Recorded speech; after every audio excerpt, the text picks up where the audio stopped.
히브리 사상가이며 라비인 아브람 요수아 헷셀이 누가 사람이냐라고 하는 글을 썼습니다. 거기에 보면 이런 내용이 있는 것을 보게 됩니다. 한 청년이 탁월한 대장장이의 도제가 되어서 모든 기술을 습득하게 됩니다. 풀무질하는 법, 큰 망치 다루는 법, 모루 치는 법, 화젓가락 잡는 법, 그리고 담금질하는 법, 이러한 특별한 그런 기술들을 연마해서 드디어는 왕궁의 대장장이로 들어가게 됩니다. 그런데 기쁨도 잠시, 그런 얼마 되지 않아서 쫓겨나게 됩니다. 왜 그런가 보았더니 그가 다른 모든 기술은 가지고 있었는데 불을 피우는 법을 배우지 못해서 결국 나와야만 했습니다. 우리는 세상 속에서 생존하는 법을 참 다양하게 습득을 했습니다. 그런데 가장 중요한 생존의 기술인 사랑하는 법을 터득하지 못해서 이곳저곳에서 신음 소리가 들려오는 것을 보게 됩니다. 무엇보다 나를 사랑하는 법, 가장 가까운 가족을 사랑하는 법, 내 일을 사랑하는 법, 내가 사는 세상을 사랑하는 법을 배우지 못하여 그렇게 힘겨운 삶을 살고 있다는 것입니다. 그렇게 사랑에 전적으로 무능력한 것이 우리 시대의 아픔이 되고 있습니다. 지금 세상에 필요한 것은 우리 시대를 과잉 대표하고 있는 정치가 아니라 또 AI라 이끌어지는 인공지능이 아니라 사실은 사랑의 기술이 필요한 것임을 우리가 알아야겠습니다. 말뿐인 세상 속에서 진짜 사랑, 슬픔과 아픔 가운데 있는 이들을 어루만질 수 있는 그 사랑의 손길이야말로 이 세상을 치유하고 살려내는 그러한 능력이 될 것입니다. 우리가 살펴보게 되면 이 세상에는 이미 이 지구촌 사람들이 충분히 먹고도 남을 식량이 있습니다. 너무 남아 들어와서 버릴 지경이 되어졌습니다. 또 이 지구상에는 우리가 살기에도 충분한 땅이, 공간이 차고 넘칩니다. 고도화되면서 많은 사람들이 아기를 낳지 않다 보니까 이곳저곳에서 빈 공간이 많이 생겨나고 있습니다. 그런데 그 한 평의 땅이 없어가지고 신음하며 아파하며 또 이 세상을 유리방황하는 난민들이 그렇게 많은 것을 보게 됩니다. 코로나19 상황이 1년이 넘도록 지속되는 동안에 참 많은 백신들이 만들어졌고 또 지금 계속해서 연구 개발되고 있습니다. 사실 백신에 대한 기술, 공식이 없어서가 아닙니다. 공식도 이미 개발되어졌고 연구되어졌으며 지금 만들고자 한다면 얼마든지 만들 수가 있습니다. 하지만 인도와 같은 많은 사람들이 또 아프리카인들이 하루에도 수백 명 아니 수천 명이 죽어감에도 불구하고 그들은 백신을 맞지 못하여 쓰러져 가고 있는 것을 보게 됩니다. 우리나라 같이 고도화된 사회에 어느 정도 관리가 되어지고 그래서 안전을 어느 정도까지는 보장할 수 있는 나라는 괜찮지만 그렇지 않은 이들에게는 그 백신을 무상으로 나누어줘도 사실은 이 다국적 기업은 무너지지 않습니다. 충분한 재원을 갖고 있고 능력이 있습니다. 그럼에도 불구하고 이렇게 이 지구촌에 아픔이 많은 것은 무엇 때문일까요? 식량도 넘쳐나고 땅도 넘쳐나고 전염병에서 건져낼 백신도 충분하지만 그걸 나눠줄 사랑의 마음이 없습니다. 이 나눌 마음이 없는 거예요. 이것 때문에 이 세상이 고통으로 신음하고 있습니다.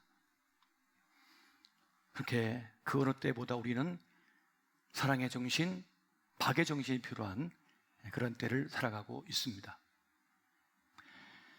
요즘 우리는 출애굽기를 묵상하고 있습니다.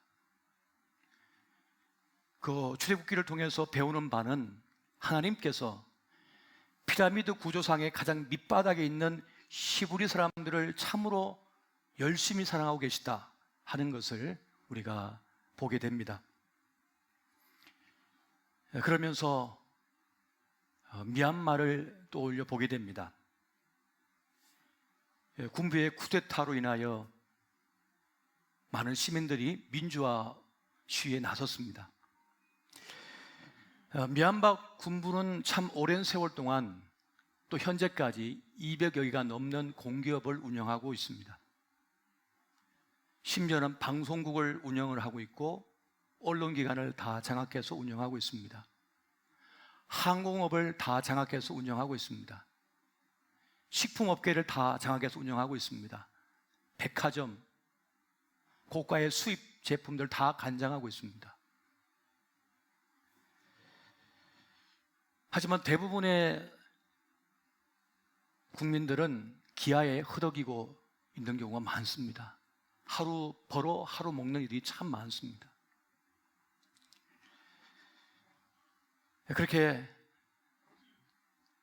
국민들의 희생의 터 위에 호의호식하며 살아가는 이들을 바라보면서 우리는 애굽시대의 바로를 바라보게 되고, 그리고 하나님께서 왜 그렇게 히브리 민족들을 아끼시고 위하셨냐라고 하는 것을 보면서 하나님이 누구신가라고 하는 것을 발견하게 됩니다. 애굽 왕인 바로와 이 미얀마 군부는 사실 다를 바가 없습니다. 그럴듯한 핑계를 대고 있지만 사실은 자신들의 기득권을 놓을 마음이 없습니다. 누가 아파하든 쓰러지든 상관이 없어요. 오직 자신과 자기의 자식들, 자기 주변 사람에게만 관심이 있고 다른 이들의 신음에는 관심이 없었습니다. 하나님께서 이러한 완악함, 인간의 완악함을 징벌하시고 그리고 역사의 균형을 바로 세우시는 것을 보게 됩니다. 미시파트와 제다카라고 하는 하나님의 공의와 정의라고 하는 것을 통해서 하나님께서는 이 세상을 운영해 가십니다. 하나님께서는 그 질서를 위하여 하나님의 사람들을 불러서 그 일을 행하고 이루어 가시는 것을 보게 됩니다. 그 시대에 모세와 아론을 불러 그 일을 행하셨던 것처럼 오늘 이 시대 속에서도 하나님께서는 하나님의 사람들을 통하여 그 일을 이루고자 하십니다. 그렇게 출애굽의 역사는 지금도 계속 진행 중에 있는 것입니다. 흑인 인권 운동을 했던 마틴 루터 킹 목사가 버밍햄이라고 하는 감옥에 갇혀 있을 때의 일합니다. 그를 지지하는 많은 사람들이 편지를 써서 그에게 보내줍니다. 그리고 마틴 루터 킹 목사는 그 편지들 가운데 참 좋은 글들은 또 주변에 있는 목사들, 친구에게 보내서 나누도록 했습니다. 어느 날 이 킹 목사에게 편지가 한 통 옵니다.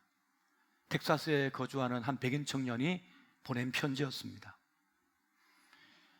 그 청년은 나는 당신을 지지하는 사람이다 라고 운을 뗀 후에 그렇게 말을 이어갑니다. 때가 되면 이 미국 땅에도 유색 인종이 마음껏 살 날이 올 것입니다. 자기 할 말을 하고 자기의 꿈을 이루는 그때가 도래하게 될 것입니다. 하지만 지금은 너무 서두르지 마십시오. 하나님의 역사는 언젠가는 이루어질 것이기 때문입니다. 그 백인 청년에게 이 마틴 루터 킹 목사는 이렇게 답장을 했다고 합니다. 그것은 시간에 대한 비극적인 오해에서 비롯된 것입니다. 인류의 진보는 필연의 수리바퀴가 굴러가다 보면 저절로 이루어지는 것이 아닙니다.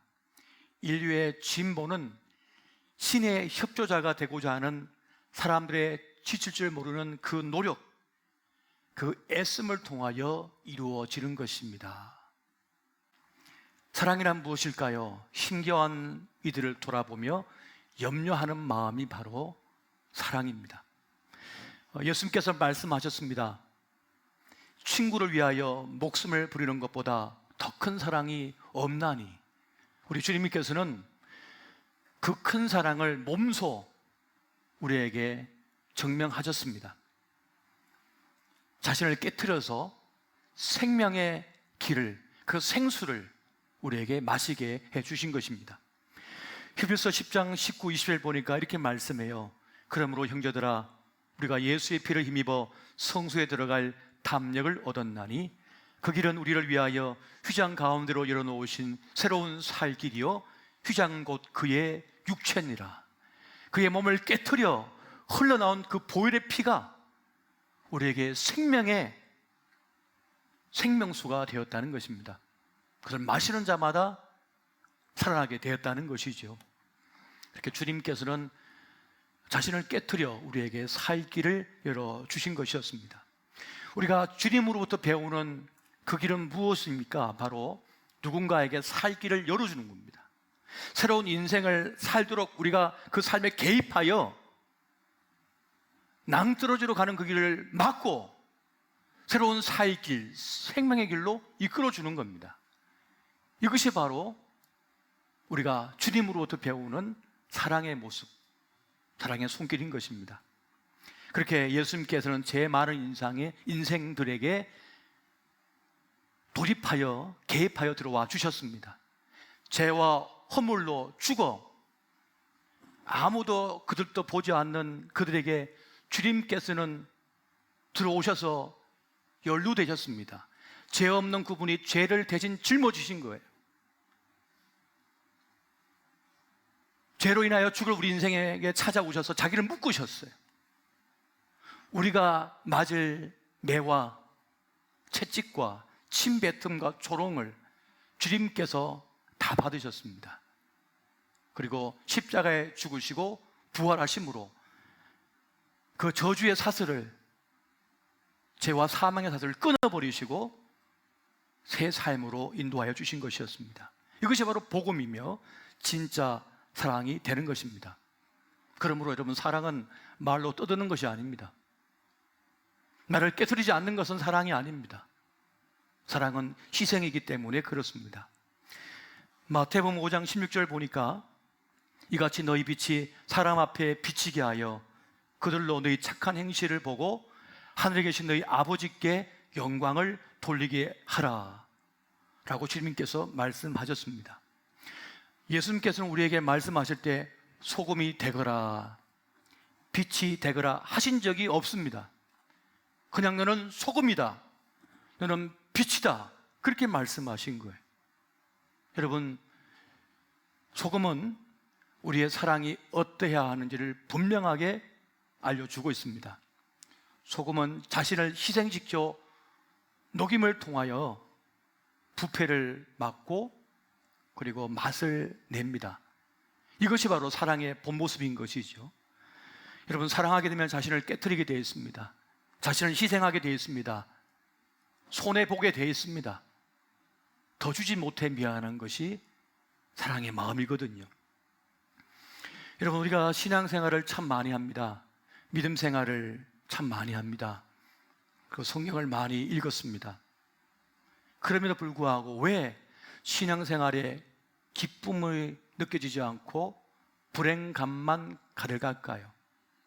그래서 사람들이 말합니다. 이 교회 사랑 없어, 이 교회 믿음 없어, 이 교회 역사 없어. 근데 여러분, 진짜 사랑이 없는 것일까요? 진짜 믿음이 없는 것일까요?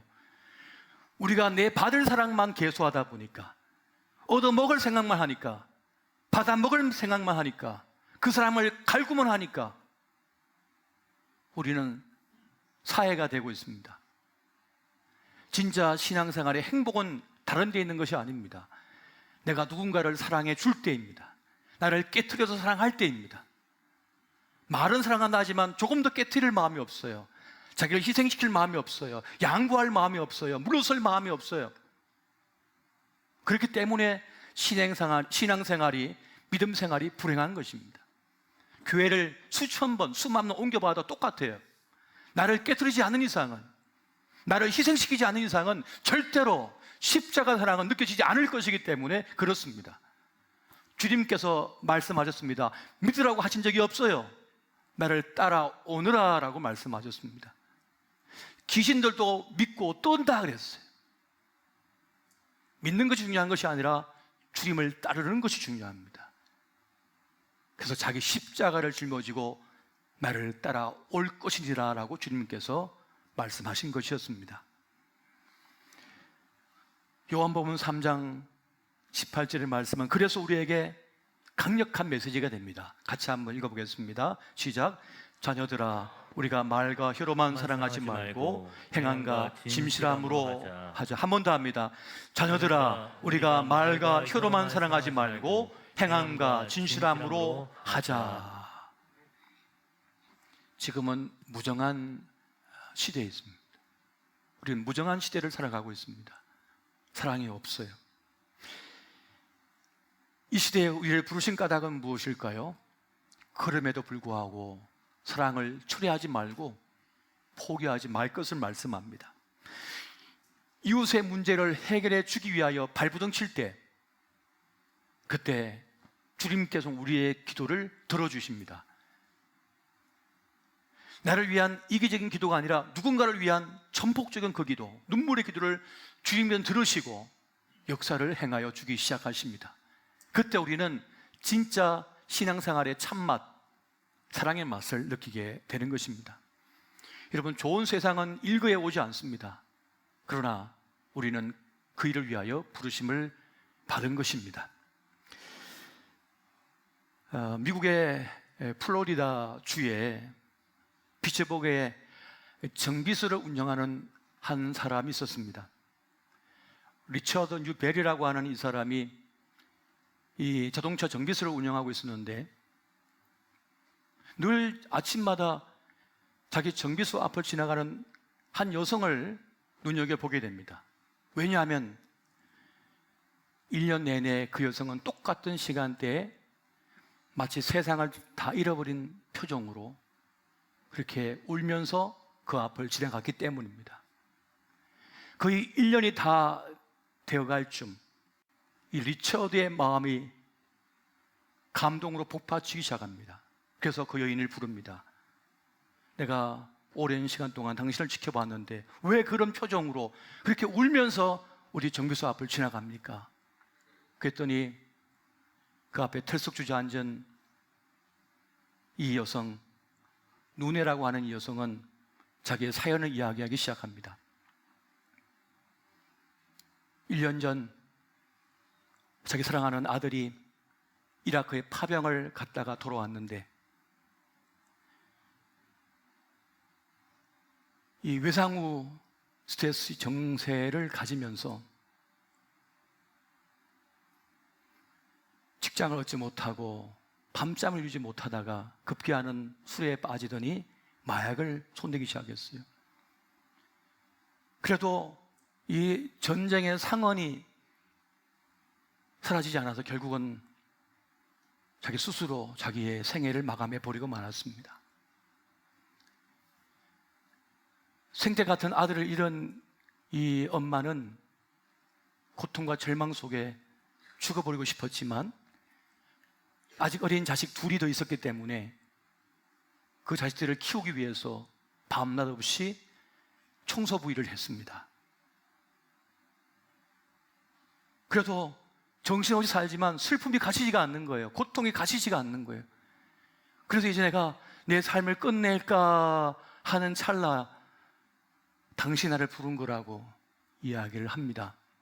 리처드는 누네라고 하는 이 여인을 자기 집에 초대를 해서 함께 밥을 먹고 돌봐줍니다. 마침 자기 정비소에 거의 폐차 가까운 차가 한 대 있었는데 그 차를 닦기 시작합니다. 그리고 엔진을 갈고 타이어를 갈고 모든 부품을 다 새 것으로 다 교체한 다음에 예쁘게 칠을 해가지고, 그리고는 어느 날 누네를 불러서 그 자동차를 선물로 줬습니다. 왜냐하면 그 여인은 비가 오나 눈이 오나 매일 그 아침에 걸어서 수킬로를 달려가서 그렇게 일을 하고 또 밤늦게 집에 돌아가고 있었기 때문에 그 안전이 걱정되었던 것이죠. 사실 리차드도 아픔이 있는 사람이었습니다. 그런 젊은 날 좋지 않은 일에 손을 대었다가 전과자가 되었습니다. 그러다가 어느 날 사랑하는 여인을 만났고 딸이 태어났습니다. 그러면서 자신의 지난날이 너무 후회가 되기 시작했어요. 내 인생이 왜 이렇게 망가졌을까? 내가 딸을 위해서라도 멋진 아빠가 돼야지, 멋진 아버지가 돼야지 하면서 과거의 모든 것은 다 청산하고 정비를 배워가지고 그렇게 정비소를 차린 것이었고, 틈틈이 어려운 일들이 있으면 이웃을 돕는 그런 일을 하며 살았습니다. 그러던 중에 이 누네를 보게 되었고 이 여인을 돌봐주게 되었습니다. 나중에 인터뷰한 내용을 보니까 그 딸이, 그 어린 그 초등학생 딸이 말이죠, 저는 우리 아빠가 자랑스러워요, 우리 아빠 최고예요 하는 그 인터뷰가 있더라고요. 얼마나 멋지고 소중한 모습이었는지 말이죠. 이것이 어떤 의미에서 참회의 진정한 모습이 아닌가 싶습니다. 회개하라, 천국이 가까웠느니라 라고 외칠 때 세례 요한의 외침을 들은 이들이 하나둘 찾아옵니다. 그리고는 묻습니다. 우리가 무엇을 해야 할까요? 그때 세례 요한이 이렇게 말을 합니다. 속옷 2벌 가진 사람은 없는 사람에게 나누어 주어라. 먹을 것을 가진 사람은 그렇게 나누어 주어라. 사랑을 실천하는 것은 그리 어렵지가 않습니다. 그저 내가 가진 것을 조금 나누어 주면 됩니다. 그런데 그걸 깨트리지 못해서 나눠줄 마음이 없는 거예요. 줄 수가 없는 거예요. 사단이가 옆에 와가지고 네가 죽어, 네가 끝장나 하면서 그 종자 씨앗을 움켜쥐고 다 내 입에 넣으라고 하는 거예요. 종자 씨앗은 뿌려야만 여러분 그 전력을, 황금 물결을 이루게 하는 것입니다. 우리는 나약하고 안일한 삶에서 벗어나서 누군가의 기도에 응답이 되는 삶이 되고자 우리의 기도를 고칠 필요가 있습니다. 우리의 성공은 누군가의 기도에 응답일 수 있습니다. 여러분, 주님께서는 그렇게 이 시대 속에서, 망가진 이 시대 속에서 우리를 사용하기를 원하십니다. 우리의 손길을 통하여, 우리의 사랑의 마음을 통하여서 말이죠. 여러분, 이 우울한 세상을 이길 해독제는 다른 데 있지 않습니다. 누군가를 위하여 사랑을 베풀 때입니다. 내 것을 깨트릴 때입니다. 그때 우울감에서 벗어날 수 있습니다. 왜냐? 영혼의 참 기쁨을 그때라야 맛볼 수 있기 때문에 그렇습니다. 여러분, 사랑은 보람 있는 삶이 되게 만들며 나를 초월하게 만들어 버립니다. 그래서 진정 기쁨의 삶, 행복감이 무엇인지를 깨닫게 만들 것입니다. 오늘 이 연회가 함께 하시기를 예수 이름으로 축원드립니다.